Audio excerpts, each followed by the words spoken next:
এটা আমার পদ্য সোনা। পদ্য যা ধুতু করে না, তোমরা সবাই দেখো পোস্তকে।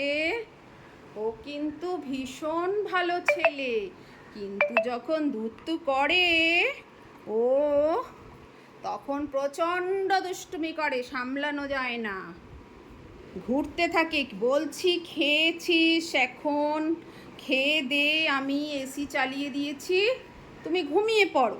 তা ঘুমোবে না, তোমরা সবাই দেখো ও কিন্তু এখন ঘুমোবে না।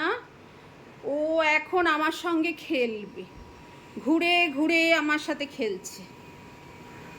ওর খেলা করতে ভীষণ ভালো লাগে।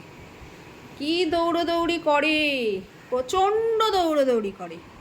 আমি যতই বলি আমি পারবো না, আমি পারছি না, তোমার সঙ্গে আমি অত দৌড়তে আমি পারবো না, ও আমার কোনো কথাই শোনে না। ও প্রচণ্ড দুষ্টু, সব সময় খেলবে, সব সময় খেলবে। ও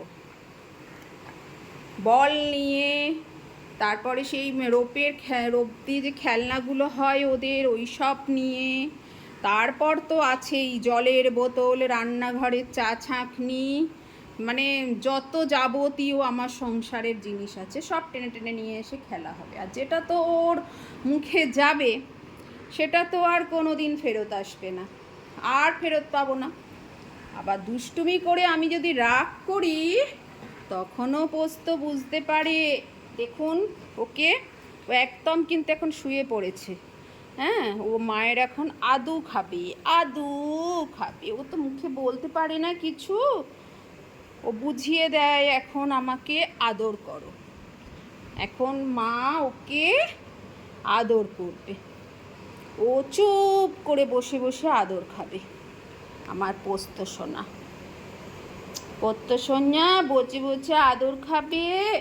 আবার তুমি করলে মাকে আবার কি করে মানাতে হয় সেটাও জানে। চেটে চেটে চেটে চেটে ও মাকে আদু আদু করে দেয়, চেটে চেটে। মা রাগ করো না, মা রাগ করো না, তো কথা বলতে পারে না, ও বুঝিয়ে দেয় চেটে চেটে। মা তুমি রাগ করো না, ও ঠিক চেটে চেটে বুঝিয়ে দেবে।